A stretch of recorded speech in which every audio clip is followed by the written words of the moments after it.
ക്ലാസ്സിൻ്റെ ഇംഗ്ലീഷ് വീഡിയോയിലേക്ക് സ്വാഗതം. നമ്മളിന്ന് പ്രസന്റ് ടെൻസിലെ ഒരാശയമാണ് ഡിസ്കസ് ചെയ്യുന്നത്. പ്രസന്റ് ടെൻസ് മാത്രമല്ല, പാസ്റ്റ് ടെൻസ്, ഫ്യൂച്ചർ ടെൻസ് എന്നിവയൊക്കെ ഇതേ ആശയം ഉപയോഗിച്ച് ഒരു എക്സ്പ്രഷൻ ആണ്. ആ എക്സ്പ്രഷൻ മറ്റൊന്നുമല്ല, from one to the other എന്നാണ്. ഒന്നിൽ നിന്ന് മറ്റൊന്നിലേക്ക് എന്നാണ് ഈ എക്സ്പ്രഷന്റെ അർത്ഥം. Here are some present tense sentences using the phrase from one to the other. Birds fly from one tree to the other. പക്ഷികൾ ഒരു മരത്തിൽ നിന്ന് മറ്റൊന്നിലേക്ക് പറക്കുന്നു. ഇതാണ് expression. Birds fly from one tree to the other. പക്ഷികൾ പ്ലൂരലാണ്. പക്ഷികൾ എന്ന് പറയുമ്പോൾ ഒത്തിരി പക്ഷികളുണ്ട്, അവയുടെ എണ്ണമാണ് ഞാൻ ഉദ്ദേശിക്കുന്നത്.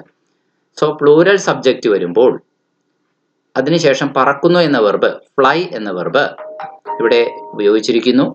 സബ്ജക്റ്റിന് ശേഷമാണ് വെർബ് വരിക, നിങ്ങൾക്കറിയാലോ.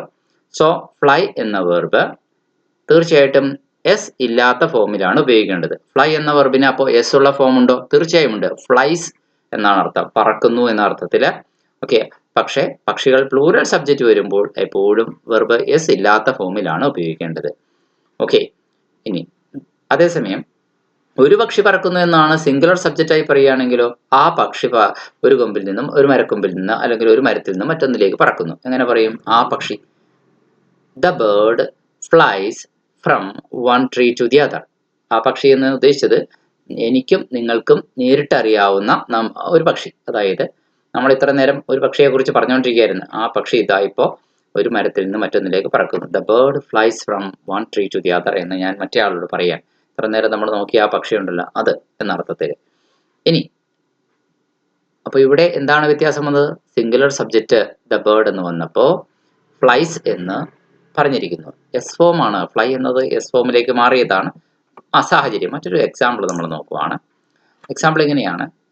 Children run from one room to the other. കുട്ടികൾ ഒരു മുറിയിൽ നിന്ന് മറ്റൊരു മുറിയിലേക്ക് ഓടിക്കളിക്കുകയാണ്. അപ്പോൾ ചിൽഡ്രൻ എന്ന് പറയുമ്പോൾ പ്ലൂറൽ സബ്ജക്റ്റ് ആണ്, നമുക്കറിയാം. അതിന്റെ സിംഗുലർ സബ്ജക്റ്റ് ചൈൽഡ് ആണ്, അല്ലെ? ചിൽഡ്രൻ ആണെങ്കിൽ എസ് ഇല്ലാത്ത രൂപത്തിൽ റൺ എന്ന് തന്നെയാണ് പറയേണ്ടത്. Children run from one room to the other. അപ്പോൾ ഒന്നിൽ നിന്ന് മറ്റൊന്നിലേക്ക് എന്നതിനുള്ള ശൈലിയും കൂടിയാണ് നമ്മൾ കൂട്ടത്തിൽ പഠിക്കുന്നത്, അല്ലാണ്ട് ടെൻസ് മാത്രമല്ല. From one room to the other, നേരത്തെ പറഞ്ഞത് എന്താണ്? From one tree to the other എന്നാണ്, അല്ലെ? ഒരു മരത്തിൽ നിന്ന് മറ്റൊന്നിലേക്ക്. ഇപ്രാവശ്യം പറഞ്ഞത് എന്താണ്? ഒരു മുറിയിൽ നിന്ന് മറ്റൊന്നിലേക്ക്, അല്ലെങ്കിൽ ഒരു കടയിൽ നിന്ന് മറ്റൊരു കടയിലേക്ക്, അല്ലെങ്കിൽ ഒരു പുസ്തകത്തിൽ നിന്ന് മറ്റൊരു പുസ്തകത്തിലേക്ക്, അല്ലെങ്കിൽ ഒരു പേജിൽ നിന്ന് മറ്റൊരു പേജിലേക്ക്. ഇങ്ങനെയൊക്കെ നമുക്ക് ഈ from one room to the other എന്നതുപോലെ വേറെ വേറെ വാക്കുകൾ ഉപയോഗിച്ചുകൊണ്ട് ഈ ശൈലിയെ നമുക്ക് മുന്നോട്ട് കൊണ്ടുപോകാവുന്നതാണ്. ഇനി അതിന്റെ പ്ലൂറൽ സബ്ജക്റ്റ് രീതിയാണ് നമ്മളിപ്പോൾ കണ്ടത്. ഇനി the child runs from one room to the other. അതേസമയം കുട്ടി എന്നത് ആ കുട്ടി, നമ്മൾ ഇത്ര നേരം പറഞ്ഞ ആ കുട്ടി എന്ത് ചെയ്യാണ്? ഒരു മുറിയിൽ നിന്ന് മറ്റൊരു മുറിയിലേക്ക് ഓടുകയാണ്. നോക്കിയേ, ആ കുട്ടി ഒരു മുറിയിൽ നിന്ന് മറ്റൊരു മുറിയിലേക്ക് ഓടുകയാണ്. അപ്പോൾ ദ ചൈൽഡ് റൺസ് എന്ന് ചേർക്കണം, കാരണം സിംഗുലർ സബ്ജക്റ്റ് ആണ്. എസ് ഫോം ആണ് വെർബ് പറയേണ്ടത്. ഒരു മുറിയിൽ നിന്ന് മറ്റൊരു മുറിയിലേക്ക് എന്ന്. ഇനി മറ്റൊരു വാചകം കൂടി നമുക്ക് നോക്കാം. വിനോദസഞ്ചാരികൾ, ടൂറിസ്റ്റുകൾ. The tourist walk from one shop to the other. വിനോദസഞ്ചാരികൾ ഒരു കടയിൽ നിന്ന് മറ്റൊരു കടയിലേക്ക് അവർ ഷോപ്പിങ്ങുമായി ബന്ധപ്പെട്ട് നടക്കുകയാണ് എന്ന് പറയാം. അപ്പോൾ ടൂറിസ്റ്റുകൾ പ്ലൂറലാണ്, അതുകൊണ്ട് വാക്ക് എന്നത് ആണ് ഉപയോഗിച്ചിരിക്കുന്നത്. ഒരിക്കലും അതിൻ്റെ എസ് ഫോം വാക്സ് എന്ന് ഉപയോഗിച്ചില്ല. അപ്പോൾ എന്താണ് മനസ്സിലാക്കേണ്ടത്? സിമ്പിൾ പ്രസന്റിലായിട്ട് നമ്മൾ പറയുമ്പോൾ, അഥവാ പ്രസന്റ് ടെൻസിൽ നമ്മൾ പറയുമ്പോൾ സബ്ജക്റ്റ് കഴിഞ്ഞിട്ട് വാക്ക് എന്നാണ് ഉപയോഗിക്കുന്നത്, അല്ലാണ്ട് എസ് ഫോം വേണ്ട. പ്ലൂറൽ സബ്ജക്റ്റ് ആയതുകൊണ്ടാണ് കേട്ടോ. അതേസമയം സിംഗുലർ സബ്ജക്റ്റ് ആണ്, ഏതോ ഒരു പ്രത്യേക ടൂറിസ്റ്റിന്റെ കാര്യമാണ് നമ്മൾ പറഞ്ഞുകൊണ്ടിരിക്കണമെങ്കിൽ നമുക്ക് പറയാം ദ ടൂറിസ്റ്റ്. നമ്മൾ ഇത്ര നേരം പറഞ്ഞ ആ ടൂറിസ്റ്റ് ഉണ്ടല്ലോ, അയാൾ he walks from one shop to the other. അയാൾ ഒരു കടയിൽ നിന്ന് മറ്റൊരു കടയിലേക്ക് നടക്കുന്നു എന്ന് പറയാം. ഇനി മറ്റൊരു വാചകം നമുക്ക് ശ്രദ്ധിക്കാം. The chefs move from one station to the other. ഷെഫുകൾ ഒരു സ്റ്റേഷനിൽ നിന്ന് മറ്റൊരു സ്റ്റേഷനിലേക്ക് ഓരോ ജോലികളുമായി ബന്ധപ്പെട്ട് നീങ്ങിക്കൊണ്ടിരിക്കുകയാണ്, മൂവ് ചെയ്തുകൊണ്ടിരിക്കുകയാണ്. The chefs move from one station to the other. വീണ്ടും അത് തന്നെ സിംഗുലർ സബ്ജക്റ്റ് ആയിട്ട് ഒരു ഷെഫിന്റെ മാത്രം കാര്യമായി പറയുമ്പോൾ മൂവ് എന്നല്ല പറയേണ്ടത്, അപ്പോൾ മൂവ് മാറി മൂവ്സ് എന്നാവും. The chef moves from one station to the other എന്നാവും. മറ്റൊരു ഉദാഹരണം നോക്കാം. Students switch from one task to the other. കുട്ടികൾ ഒരു ജോലിയിൽ നിന്ന് മറ്റൊരു ജോലിയിലേക്ക് മാറി മാറി ഏർപ്പെട്ടുകൊണ്ടിരിക്കുന്നു. The students switch from, the students എന്നുള്ളത് ഇവിടെ കുട്ടികളാണല്ലേ, അപ്പോൾ പ്ലൂറൽ സബ്ജക്റ്റ് ആണ്. അപ്പോൾ സ്വിച്ച് എന്ന് തന്നെയാണ് ഉപയോഗിക്കേണ്ടത്. സ്വിച്ചസ് എന്ന് പറയാൻ സാധിക്കില്ല. എസ് ഫോം ഉപയോഗിക്കണമെങ്കിൽ സിംഗുലർ സബ്ജക്റ്റ് ആവണമല്ലോ. സ്റ്റുഡൻസ് എന്ന് പറയുമ്പോൾ ഒന്നിലേറെ പേരുണ്ട്, പ്ലൂരലാണ്. Students switch from one task to the other. അടുത്തത് ദ സ്റ്റുഡൻറ്റ് സ്വിച്ചസ് ഫ്രം, ഒരു പ്രത്യേക വിദ്യാർത്ഥിയുടെ കാര്യമാണ് നമ്മൾ നോട്ട് ചെയ്തുകൊണ്ടിരിക്കുന്നത്. അവനിപ്പോൾ എന്ത് ചെയ്യുകയാണ്? അവൻ ഒരു ജോലിയിൽ നിന്ന് മറ്റൊരു ജോലിയിലേക്ക് മാറി മാറി ഏർപ്പെട്ടുകൊണ്ടിരിക്കുകയാണ്. The student switches from one task to the other. ഇവിടെ സിംഗുലർ സബ്ജക്റ്റ് വന്നതുകൊണ്ട് എസ് ഫോം ഉപയോഗിച്ചു. എസ് ഫോം എന്ന് പറയുമ്പോൾ ചിലതിൻ്റെയൊക്കെ കൂടെ വെറുതെ സിംപ്ലി എസ് ചേർത്താൽ മതി. ചില വെർബുകളുടെ കൂടെ എസ് ചേർക്കേണ്ടി വരും എസ് ഫോം ഉണ്ടാക്കാനായിട്ട്. വെർബിന് 5 ഫോം നമ്മൾ പറയാറുണ്ട് സാധാരണഗതിയിൽ. V1 ഫോം അഥവാ വെർബിന്റെ ഫസ്റ്റ് ഫോം, V2 ഫോം വെർബിന്റെ സെക്കൻഡ് ഫോം, V3 ഫോം വെർബിന്റെ തേർഡ് ഫോം, പിന്നെ എസ് ഫോം, ING ഫോം എന്നിങ്ങനെയാണവ. മറ്റൊരു കാര്യത്തിലേക്കാണ് നമ്മൾ കടക്കുന്നത്. അതായത് പാസ്റ്റ് ടെൻസിലെ വാചകത്തെക്കുറിച്ചാണ് പറയുന്നത്. അതായത് പലപ്പോഴും ഈ സിമ്പിൾ പ്രസന്റ് വാചകങ്ങൾ ഉപയോഗിക്കുന്നത് ഹാബിച്വൽ ആക്ഷൻസ് പറയാനാണ്. എന്താണ് ഹാബിച്വൽ ആക്ഷൻസ്? സാധാരണയായി പതിവായി നമ്മളൊരു ശീലം പോലെ ചെയ്യുന്ന പതിവ് ജോലികളെ പറയാനാണ് ഹാബിച്വൽ ആക്ഷൻസ് എന്ന് പറയുന്നത്. ഇവിടെ അത് പാസ്റ്റ് ടെൻസിൽ ചെയ്യുമായിരുന്നു, ചെയ്തിരുന്നു എന്ന് പറയുന്ന രീതിയിൽ പറയാനായിട്ട് നമുക്കിത് ഉപയോഗിക്കാൻ സാധിക്കും. നമുക്ക് നോക്കാം. പക്ഷികൾ ഒരു മരക്കൊമ്പിൽ നിന്ന് മറ്റൊരു മരക്കൊമ്പിലേക്ക് പറന്നു എന്ന് പറയാൻ the birds flew from one tree to the other. പക്ഷികൾ ഒരു മരക്കൊമ്പിൽ നിന്ന് മറ്റൊരു മരക്കൊമ്പിലേക്ക് പറന്നു. ഇവിടെ പാസ്റ്റ് ടെൻസ് ആയതുകൊണ്ട് ഒരു ഗുണമുണ്ട്. എന്താണ്? സിംഗുലർ സബ്ജക്റ്റ് വന്നാലും പ്ലൂറൽ സബ്ജക്റ്റ് വന്നാലും എല്ലാത്തിനും ആ ഫ്ലൂ എന്ന, ഫ്ലൈയുടെ പാസ്റ്റ് ടെൻസ് ഫ്ലൂ എന്ന വെർബിന്റെ സെക്കൻഡ് ഫോം അത് ഒരുപോലെ ഉപയോഗിച്ചാൽ മതി. എസ് ഫോമോ എസ് ഇല്ലാത്ത ഫോമോ അങ്ങനെയുള്ള ആശയക്കുഴപ്പം ഇവിടെ ഇല്ല എന്നർത്ഥം. ദ ബേർഡ് എന്ന് പറഞ്ഞാൽ ആ പക്ഷി പറന്നു എന്ന് പറഞ്ഞാൽ the bird flew from one tree to the other എന്ന് എളുപ്പത്തിൽ പറഞ്ഞു പോകാവുന്നതാണ്. അപ്പോൾ പാസ്റ്റ് ടെൻസിൽ അങ്ങനെ ഒരു ഗുണമുണ്ട്. സിംഗുലർ സബ്ജക്റ്റ് ആവട്ടെ പ്ലൂറൽ സബ്ജക്റ്റ് ആവട്ടെ, വെർബ് പ്രവൃത്തിയെ സൂചിപ്പിക്കുന്ന വാക്ക് അത് ഫ്ലൂ എന്ന് തന്നെയാണ്, അല്ലാതെ മറ്റ് വ്യത്യാസങ്ങൾ അവിടെ വരുന്നില്ല. അതുകൊണ്ട് പാസ്റ്റ് ടെൻസിന്റെ കാര്യത്തിൽ പഠനം എളുപ്പമാണ് എന്നാണ് ഞാൻ പറഞ്ഞു വന്നത്. ഇനി മറ്റൊരു കാര്യം നോക്കാം. Children ran from one room to the other. കുട്ടികൾ ഒരു മുറിയിൽ നിന്ന് മറ്റൊരു മുറിയിലേക്ക് ഓടി. ചിൽഡ്രൻ റാൻ ഫ്രം, ഇപ്പോൾ ഓടി എന്നത് റണ്ണിന്റെ പാസ്റ്റ് ടെൻസ് ആണ്, കാരണം സിമ്പിൾ പാസ്റ്റ് ആണല്ലോ നമ്മളിപ്പോൾ പറഞ്ഞുകൊണ്ടിരിക്കുന്നത്.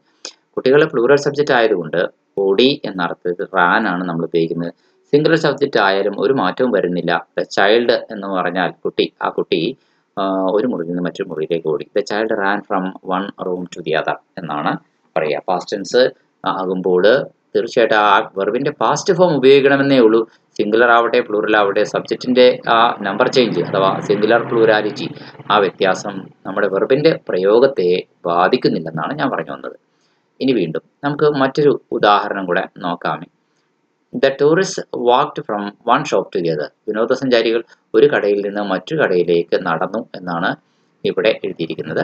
ദ ടൂറിസ്റ്റ് എന്ന് പ്ലൂരൽ ആയാലും സിംഗുലർ ആയാലും the tourist walked from one shop to the other എന്ന് സിംഗുലറിൽ പറഞ്ഞാലും ഒരു ടൂറിസ്റ്റ് നടന്ന കാര്യം പറഞ്ഞാലും നമുക്ക് മാറ്റമൊന്നുമില്ല. വാക്ക്ഡ് എന്നത് അങ്ങനെ തന്നെയാണ്, കാരണം പാസ്റ്റ് ടെൻസ് ആണല്ലോ. നേരത്തെ ചർച്ച ചെയ്ത ഷെഫുകൾ സ്റ്റേഷനിൽ നിന്നും അങ്ങോട്ടും ഇങ്ങോട്ടും മാറിയ കഥ പറയാം. Past tense the chef moved from one station to the other. ഒരു ഷെഫ് മാത്രം. ഒന്നിലേറെ ഷെഫുകൾ മാറിയ കഥയാണെങ്കിലോ അപ്പോഴും മാറ്റമില്ല. The chefs moved from one station to the other എന്ന്. മറ്റേ കുട്ടികൾ ഒരു ജോലിയിൽ നിന്ന് മറ്റു ജോലിയിലേക്ക് മാറി മാറി ഏർപ്പെട്ടു എന്ന് പറയാനാണെങ്കിലോ students switched from one task to the other. ഇനി ഒരു സ്റ്റുഡൻറ് മാത്രമാണെങ്കിലോ the student switched from one task to the other. ഇങ്ങനെയാണ് നമുക്ക് പറയാൻ സാധിക്കുക. These sentences describe completed actions. Past ടെൻസിലെ സെന്റൻസുകൾ എപ്പോഴും കംപ്ലീറ്റഡ് ആക്ഷൻസ് ആണ്, പൂർത്തിയായ പ്രവൃത്തികളെയാണ് സൂചിപ്പിക്കുക. That happened in the past. Future ടെൻസിൽ എങ്ങനെയാണ് എന്ന് നോക്കാം. Here are some sentences in the future tense. Birds will fly from one tree to the other. പക്ഷികൾ ഒരു മരത്തിൽ നിന്ന് മറ്റൊരു മരത്തിലേക്ക് പറക്കും. Will fly. ഇനി നമുക്ക് കുട്ടികൾ children will run from one room to the other. കുട്ടികൾ ഒരു മുറിയിൽ നിന്ന് മറ്റൊരു മുറിയിലേക്ക് ഓടും. മുൻകൂട്ടി പ്ലാൻ ചെയ്ത് വെച്ചേക്കാണ് ഒരു സീൻ ഷൂട്ട് ചെയ്യാനായിട്ട്. അപ്പോൾ ആ സംവിധായകനോട് തിരക്കഥാകൃത്ത് പറയാണ് ആദ്യം ഇങ്ങനെ ചെയ്യണമെന്ന്, അല്ലെങ്കിൽ അഭിനയിക്കുന്ന കുട്ടികളെ ക്രമീകരിക്കുന്ന ആളോട് പറഞ്ഞു കൊടുക്കുകയാണ് നമ്മുടെ പ്ലാൻ ഇതാണ് എന്ന് സംവിധായകൻ തന്നെ പറഞ്ഞു കൊടുക്കുകയാണ്. അടുത്തത് ആക്ഷൻ ഇതാണ്. അപ്പോൾ മുൻകൂട്ടി പ്രീ ഷെഡ്യൂൾ ചെയ്ത് വെച്ചിരിക്കുന്ന ഒരു പ്ലാൻ മുൻപേ പറയാൻ വേണ്ടി ഫ്യൂച്ചറിൽ സിമ്പിൾ ഫ്യൂച്ചറിനെ ഉപയോഗിക്കാറുണ്ട് എന്ന് ഞാൻ പറഞ്ഞതേ ഉള്ളൂ. Children will run from one room to the other. ഇനി അടുത്തത് the tourist will walk from one shop to the other. ടൂറിസ്റ്റുകൾ ഒരു കടയിൽ നിന്ന് മറ്റൊരു കടയിലേക്ക് നടക്കും. The chef will move from one station to the other. Chef ഒരു സ്റ്റേഷനിൽ നിന്ന് മറ്റൊരു സ്റ്റേഷനിലേക്ക് മൂവ് ചെയ്യും. ഫ്യൂച്ചർ ടെൻസിലാണ്, ഭാവിയിൽ സംഭവിക്കുമെന്ന്. Students will switch from one task to the other. കുട്ടികൾ ഒരു ജോലിയിൽ നിന്ന് മറ്റൊരു ജോലിയിലേക്ക് സ്വിച്ച് ചെയ്യും എന്ന്. ഇനി ഇപ്പം നമ്മൾ പറഞ്ഞ ആശയങ്ങളൊക്കെ എന്താണ്? These sentences describe actions that will happen in the future. ഫ്യൂച്ചറിൽ സംഭവിക്കും എന്നുള്ള ചില പ്രവൃത്തി ഇതെല്ലാം വിവരിക്കുന്നത് എന്ന് നമുക്കറിയാം. ഇനി നമുക്ക് കുറച്ച് അത്തരത്തിലുള്ള പ്രയോഗങ്ങൾ നമുക്ക് ഒന്ന് നോക്കാം. അതായത് കുറച്ച് ഉദാഹരണങ്ങളാണ്. From one box to the other, ഒരു പെട്ടിയിൽ നിന്ന് മറ്റൊരു പെട്ടിയിലേക്ക്, ഒരു പെട്ടിയിൽ നിന്ന് മറ്റൊരു പെട്ടിയിലേക്ക്. From one book to the other, ഒരു പുസ്തകത്തിൽ നിന്ന് മറ്റൊരു പുസ്തകത്തിലേക്ക്. അതുപോലെ തന്നെ from one flower to the other, ഒരു പൂവിൽ നിന്ന് മറ്റൊരു പൂവിലേക്ക്. അല്ലെങ്കിൽ from one road to the other, അല്ലെങ്കിൽ ഒരു റോഡിൽ നിന്ന് മറ്റൊരു റോഡിലേക്ക്. അല്ലെങ്കിൽ from one chair to the other, ഒരു കസേരയിൽ നിന്ന് മറ്റൊരു കസേരയിലേക്ക്. From one table to the other, ഒരു മേശയിൽ നിന്ന് മറ്റൊരു മേശയിലേക്ക് എന്നൊക്കെ പറയാം. ഇനി നമുക്കത് ഒരു വാചകത്തിൽ ആ എക്സ്പ്രഷൻ ഉപയോഗിച്ചാൽ എങ്ങനെയുണ്ടാകും എന്നുകൂടി നോക്കട്ടെ. അതാണ് അടുത്തതായിട്ട് നമ്മൾ നോക്കുന്നത്. He changed all the money from one box to the other. അവൻ എല്ലാ പണവും ഒരു പെട്ടിയിൽ നിന്ന് മറ്റൊരു പെട്ടിയിലേക്ക് മാറ്റി. മറ്റൊന്ന് നോക്കാം. He copied all the notes from one book to the other. അവൻ എഴുതിയ എല്ലാ നോട്ടുകളും ഒരു പുസ്തകത്തിൽ നിന്ന് മറ്റൊരു പുസ്തകത്തിലേക്ക് അവൻ പകർത്തി. He copied all the notes from one book to the other. ഒരു പുസ്തകത്തിൽ നിന്ന് മറ്റൊരു പുസ്തകത്തിലേക്ക് എല്ലാ നോട്ടും അവൻ പകർത്തി എഴുതിയെന്ന്. അടുത്തത് നോക്കാം. The butterfly flew from one flower to the other in search of nectar. Nectar എന്ന് പറഞ്ഞാൽ പൂന്തേനാണ്. പൂമ്പാറ്റ ഒരു പൂവിൽ നിന്ന് മറ്റൊരു പൂവിലേക്ക് ആ പൂന്തേൻ തേടി പറന്നു എന്നാണ് ഈ വാചകത്തിന്റെ അർത്ഥം വരിക. ഇനി മറ്റൊരു വാചകം നോക്കാം. He moved from one road to the other in search of his lost dog. അവന്റെ നായെ കാണുന്നില്ല, കാണാത്തതിന്റെ ആ ആശങ്കയാൽ ഒരു റോഡിൽ നിന്ന് മറ്റൊരു റോഡിലേക്ക് മാറി മാറി ഓടിപ്പോയി നോക്കി. അവിടെ എവിടെയെങ്കിലും ഉണ്ടോ ആ തൻ്റെ പ്രിയപ്പെട്ട നായ എന്നറിയാനായിട്ട് അയാൾ മാറി മാറി ആ ഡോഗിനെ സെർച്ച് ചെയ്തുകൊണ്ടേയിരുന്നു എന്നാണ് ആ വാചകത്തിന്റെ അർത്ഥം. ഇനി മറ്റൊരു വാചകം നോക്കാം. While playing the children change their seats from one chair to the other. കളിക്കുന്ന നേരത്ത് കുട്ടികൾ അവരുടെ കസേര ഒരു കസേരയിൽ നിന്ന് മറ്റൊരു കസേരയിലേക്ക് അവർ മാറി മാറി ഇരുന്നു എന്ന് പറയാനായിട്ട് എങ്ങനെയാണ് ഈ വാചകം ഉപയോഗിക്കുക? അപ്പോൾ from one to the other എന്നുള്ള എക്സ്പ്രഷൻ പഠിക്കുകയായിരുന്നു നമ്മൾ ഇതുവരെ ചെയ്തത്. ഇനി അത് നമ്മൾ അടുത്തതായിട്ട് നോക്കുന്നത് വൈൽ അഥവാ അന്നേരം, ആ സമയത്ത്, ഒരു പ്രവൃത്തി ചെയ്യുന്ന സമയത്ത് മറ്റൊരു കാര്യവും അതിനൊപ്പം സംഭവിച്ചിരുന്നു എന്ന് സൂചിപ്പിക്കുന്ന ഒരു കാര്യമാണ് while. The use of while effectively indicates that the two actions happen at the same time. രണ്ട് പ്രവൃത്തികൾ ഒരേ സമയം സംഭവിക്കുന്നു എന്നാണ് ഇത് സൂചിപ്പിക്കുക. നമ്മൾ അതിൻ്റെ നെഗറ്റീവ് സെന്റൻസ് നോക്കാം. I do not speak while the children study. കുട്ടികൾ പഠിക്കുന്ന നേരത്ത് ഞാൻ സംസാരിക്കാറില്ല. ഡു നോട്ട് സ്പീക്ക് സംസാരിക്കുന്നില്ല എന്നും പറയാം, സംസാരിക്കാറില്ല. ഈ ഡു നോട്ടിന് ചെയ്യുന്നില്ല എന്നും ചെയ്യാറില്ല എന്നും രണ്ടർത്ഥമുണ്ട്. ഓർക്കുക, എന്താണ് ഡു നോട്ടിന് അർത്ഥം? എന്താണ്? ചെയ്യുന്നില്ല എന്നും ചെയ്യാറില്ല എന്നും അർത്ഥമുണ്ട്. ഓക്കെ. ഇനി അപ്പോൾ ചെയ്യുന്നില്ല ചെയ്യാറില്ല ഇവ തമ്മിലുള്ള എന്താണ് വ്യത്യാസം എന്ന് അറിയാമല്ലോ. ചെയ്യുന്നില്ല എന്ന് പറഞ്ഞാൽ ഇപ്പോൾ ചെയ്യുന്നില്ല. I do not speak while the children study. കുട്ടികൾ പഠിക്കുന്നു, ഞാൻ സംസാരിക്കുന്നില്ല. കണ്ടില്ലേ നിങ്ങൾ എന്ന അർത്ഥത്തിൽ. എന്നാൽ ഇനി ഞാൻ ചെയ്യാറില്ല, സാധാരണയായി പതിവായി പിള്ളേർ പഠിക്കാൻ നേരത്ത് ഞാൻ സംസാരിക്കാറില്ല എന്ന് പറയുന്നത് എന്താണ്? ഒരു ഹാബിച്വൽ ആക്ഷന്റെ മൂഡിലാണ്. ഈ രണ്ട് രീതിയിലും ഈ ഡു നോട്ട് ചേർത്തുള്ള ഈ വാചകത്തിന് കഴിയും. ഇത് നെഗറ്റീവ് സെന്റൻസ് ആണ്. ഇനി അതിന്റെ പോസിറ്റീവ് സെന്റൻസ് എന്താണ്? I do speak while the children study. കുട്ടികൾ പഠിക്കുന്ന നേരത്ത് ഞാൻ സംസാരിക്കും. എന്തോ ഒരു നിർബന്ധ ബുദ്ധിയോടുകൂടി പറയുന്നത് പോലെയാണ് ഡു ചേർത്ത് പറയുമ്പോൾ. നോക്കൂ, സാധാരണ വർത്തമാനത്തിലൊന്നും നമ്മൾ ഡു ചേർത്ത് പറയാറില്ല. പക്ഷെ വാസ്തവത്തിൽ ആ ഡു അവിടെ ഇംപ്ലൈഡ് ആണ്. I speak while the children study എന്ന് മാത്രമാണ് നമ്മൾ സാധാരണ നിത്യജീവിത ഉപയോഗത്തിൽ പറയാറുള്ളത്. ഇനി അടുത്ത നോക്കൂ. I do not speak while they pray. അവർ പ്രാർത്ഥിക്കുമ്പോൾ ഞാൻ സാധാരണയായി സംസാരിക്കാറില്ല എന്നോ, അല്ലെങ്കിൽ അവർ ദേ പ്രാർത്ഥിക്കുന്നു, ഞാൻ സംസാരിക്കുന്നില്ല, കണ്ടില്ലേ എന്ന അർത്ഥത്തിൽ പറയാനും ഉപയോഗിക്കാം. ഇനി അതിൻ്റെ പോസിറ്റീവ് വാചകത്തിൽ എങ്ങനെ പറയും? I do speak while they pray. അവർ പ്രാർത്ഥിക്കുമ്പോൾ ഞാൻ സംസാരിക്കുന്നു എന്നായി, അല്ലേ? സംസാരിക്കുന്നു എന്നായി. ഓക്കെ. അല്ലെങ്കിൽ എന്താ പറയാം? ഐ സ്പീക്ക് എന്ന് മാത്രം പറഞ്ഞാലും മതി. ആ ഡു ഉപയോഗിക്കാറില്ല സാധാരണ, അല്ലേ? പക്ഷെ ആ ഡു എഴുതിയത് കൊണ്ട് തെറ്റൊന്നുമില്ല. അത് സ്റ്റാൻഡേർഡ് ഇംഗ്ലീഷ് തന്നെയാണ് എപ്പോഴും. I speak while they pray. ഇനി മറ്റൊരു വാചകം. I do not speak while the children studies. കുട്ടികൾ ചൈൽഡ് ആണ് കേട്ടോ, ഒരു കുട്ടിയാണ്. ഓക്കെ, ഒരു കുട്ടിയാകുമ്പോൾ സ്റ്റഡീസ് എന്ന് തന്നെ വേണം. Okay. I do not speak while the child studies. കുട്ടി പഠിക്കുന്ന നേരത്ത് ഞാൻ സംസാരിക്കില്ല. എന്ത് ചെയ്യും, വേറെ രീതിയിൽ പറയാം, അത് പോസിറ്റീവ് സെൻറ്റൻസിൽ എങ്ങനെ പറയും, ഞാൻ സംസാരിക്കും എന്നങ്ങനെ പറയും, I do speak while the child studies.